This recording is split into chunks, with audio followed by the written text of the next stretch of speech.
Well, friends, good evening. It's great to be with you tonight. So, last week we had the providential kind of alignment of dates such that the solemnity of All Souls Day fell on a Sunday, which is unusual, right? So we got to meditate on the last things, death, our judgment, why we take all of these things seriously, how Christ has fashioned a remedy for us out of death, all of that. So it was beautiful to be able to celebrate that on a Sunday. And then this week, again, the way the calendar falls, we have the feast of the dedication of the Lateran Basilica in Rome, which I know, it seems a little weird that we are honoring, celebrating a building in Rome that was dedicated, many centuries ago, right? What's the deal? What's the deal? As the philosopher Jerry Seinfeld would say, what's the deal? Anyway, what's the deal is that this building is not just a building. In the same way we would say that none of our parish churches, none of our Catholic churches are just simply buildings. And this basilica in Rome is not just one church among many. It is very distinct and very significant. The Lateran Basilica in Rome, just curiosity, just by show of hands, who has been to Rome to see the St. John Lateran Basilica? Okay, a good number of us. That's pretty great. Okay. So it's one of the four major basilicas in Rome. You've got St. Peter's, which everyone's very familiar with. That's the biggest church in Christendom. It's so big, in fact, that you could line up 2 football fields end to end in the center aisle with some room to spare. It's massive. So you got St. Peter's, you got St. Paul outside the wall, and you've got St. Mary Major Basilica and St. John Lateran Basilica. Now, St. John Lateran, not St. Peter's, is the Pope's cathedral. It's the Pope's cathedral. It's where the cathedra of the Bishop of Rome, it's where his seat resides. It's the mother church of all churches. It's the most significant church in all of Christendom. It's in fact where for centuries the Roman pontiff, it's where he lived and it's where he ruled from the Lateran palace and the Lateran Basilica. So this weekend, for this feast, the church gives us all of these beautiful scriptures that invite us to contemplate the theme of temple. The theme of temple, you probably picked up on that in all the readings, including the psalm. So if you're familiar with any of the ancient religions, whether they're the ancient Near Eastern religions or what have you, it's almost universal that all of them have this reality of temple. They have this concept of temple. Think of the ancient Greeks or the ancient Romans or the Aztecs and the Mayans, these different peoples. And what were these temples in their minds? They were shrines, if you will, shrines built by humans for the gods. Shrines built by humans for the gods in order to honor them, in order to do them some service in worship, to sprinkle incense, to offer sacrifice. It was by humans for the gods. Now, when you come to ancient Israel, the temple for the Israelites, the temple in Jerusalem, is incredibly different. It's incredibly different. Especially going all the way back to the earliest prototype, the meeting tent that Moses constructs for the Israelites in their desert wandering. All of these realities. The Jerusalem temple, it was willed by God for man. It's an inversion of these values. It was willed by God for man. The temple was God's way of providing a space to meet with humanity. It was this overlapping, think of the center of a Venn diagram. It's the overlapping center where heaven and earth, heavenly space, earthly space, where they could coincide. Where they can coincide. And it's very hard for us modern day Christians to kind of fathom what the temple was in the mind of ancient first century Jews. It was not just simply the center of religious power. It was, but it was more than that. It was also indeed the place of right worship. It was the place that was the economic and political center as well. And it was also, it was all of those three things combined. It was, one ancient rabbi described the temple in Jerusalem as the belly button of the universe, the center of the universe, the center of it all, the center of it all. I think that's a very funny image. That's why I shared it, by the way. Anyway, I read it in an ancient Christian commentary this morning. I'll throw that in. Anyway, so in the mind of the ancient Jews, the temple was a microcosm of the entire universe. It was a microcosm of the entire universe. And the universe, the cosmos, was considered one massive temple. All right, now, go back to Genesis. Go back to Genesis chapter 1. If you read those initial pages of Genesis, the construction of space and time, God says, let there be and there is. Let there be and there is, and it's good, it's good, it's good. That genre, that literary structure, it maps onto ancient Near Eastern temple construction literature. So in other words, Genesis 1, it sounds like we're listening in on the architectural designs and plans of the great cosmic temple builder. He's building the universe to be this massive temple, And again, in the ancient world, after you construct the temple, the last thing to be installed in the temple was the image, the statue, the image of the deity. Right? So you built a big temple of Apollo. Finally, it's done. Then you install the image of Apollo in the center of the temple. Go back to Genesis 1.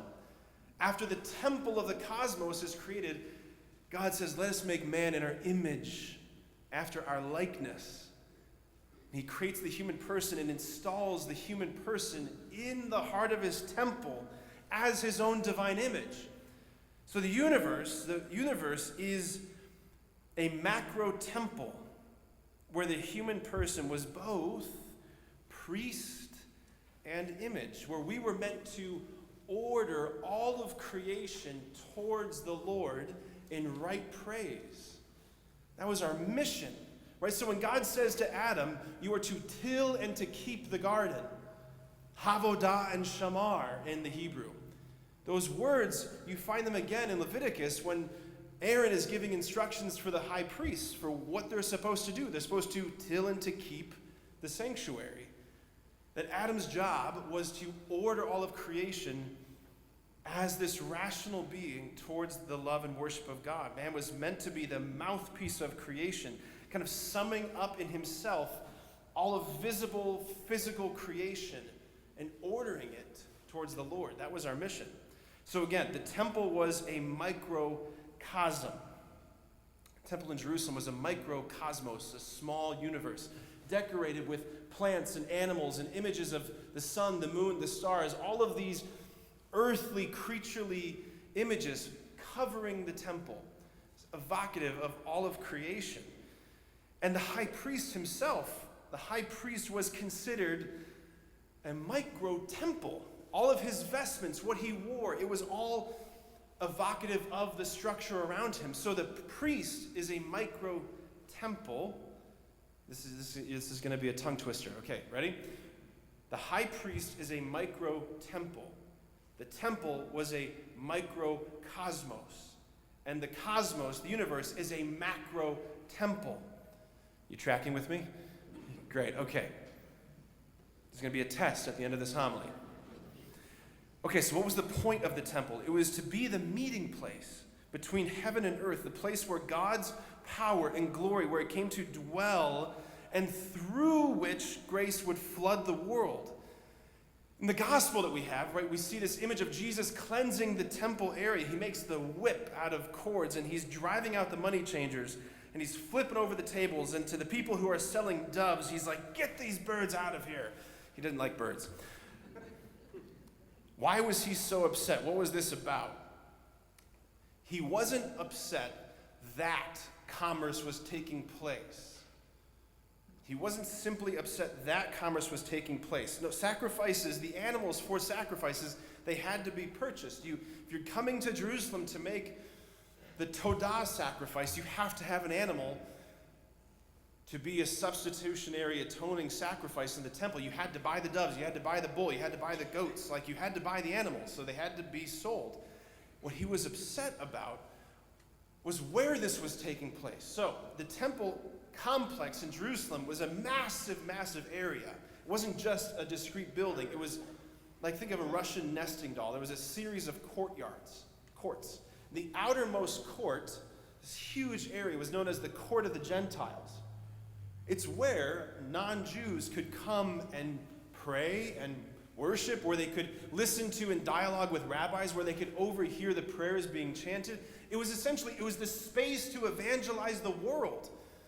That's what that was. And so for the sake of convenience, these people selling these animals, they set up shop in that spot. It was just easier. It was easier. And that's what Jesus was saying. No, you have undermined the purpose of this space. They had undermined the temple's purpose to be the place where God and humanity could meet. Scholars are pretty unanimous on this, that gesture specifically, this cleansing of the temple, was the very thing that most directly led to his condemnation and death. So he says, destroy this temple, and in 3 days I will raise it up. And the Jews said, this temple's been under construction for 46 years, and you'll raise it up in 3 days? And John comes in with this editor's note, and he goes, but he was speaking about the temple of his body. He was speaking about the temple of his body. What is Jesus' body? It's the dwelling place of God. It's the meeting point between heaven and earth. Jesus Christ, will say it in just a moment, he is true God and true God and true man. He is the Venn diagram overlap where heaven and earth collide. That's who and what he is. He is the place of right worship. He orders everything to praise of his God and Father, right? So what Herod's temple could only prefigure, what it was gesturing at, Jesus in his body, he is the fulfillment. He is in himself the temple personified. What the high priest was symbolizing, Jesus himself is. He is the temple. He is the great high priest. He is the meeting point of humanity and divinity. And as he's hung upon the cross, as he sleeps in death, the soldier comes along and lances his side, piercing his heart. And flowing out of his heart, John tells us, comes a river of blood and water, right? The pericardium is pierced. This fluid-filled sac around the heart is pierced, and out comes blood and water. It's anatomically, forensically accurate, but it's so spiritually significant. The temple in Jerusalem, it was a bloody, bloody mess. Thousands upon gallons of sacrificed blood was poured off the altar through this drainage grate system, and it flows through this aqueduct system down the right side of the temple, and it empties into a river. If you were a Jew in Jerusalem, you would have been very familiar with the blood and water mixing and mingling from the side of the temple. And you have Ezekiel having this image of the river flowing from the right side of the temple. But this river is unlike any river he's ever seen. First of all, it gets wider and wider, greater and greater, the farther it goes away from the temple. That's unusual. And more than that, it's got power that normal water doesn't have. It's irrigating and cleansing things. It's life-giving in a way that's super abundantly life-giving. The fruit trees are bearing fruit, not just once per season, but all the time. It's a different kind of... So Ezekiel's going, I don't know what this is. Come to Jesus hanging on the cross. The river flows from his side. The river flows from his side. Super abundant life. It's the power of the Holy Spirit. It's mercy, it's beauty, it's grace, and it's looking for the lowest place. That's what this river of life is looking for. Bringing life, divine life into the world. So back to the Basilica, Lateran Basilica. Why are we celebrating this building? Because after all, as St. Paul says, aren't we the temple of the Lord? Yes, indeed we are. Indeed we are. However, the sanctifying power of grace that makes us into the temple of the Lord, that flows into us. It reaches us by means of the church. The mystical body, the bride of Christ, this concrete reality. That's how grace touches us, through the physicality of the church. Like, our buildings aren't just buildings. They're consecrated. They're baptized, if you will. That's what these candles along the side of the walls symbolize. That when the bishop consecrated this altar, when he consecrated this parish, he put chrism on the walls, marking this building. It's consecrated. It's the visible expression of invisible realities. And so that invisible river that flows from his heart, that flows from his side, it comes down to us through this physicality. Like, Our bodies matter. The externals matter. The stuff around us matters. All of the stuffiness of our faith, it matters. That's how grace reaches us. That's how it reached us in the beginning when the Word became flesh and dwelt among us. The body matters. So this is not just a building any more than the Basilica, the Lateran Basilica in Rome is just one church among many. It's the visible, concrete expression that God really, really wants to get close to your humanity and to transform you completely.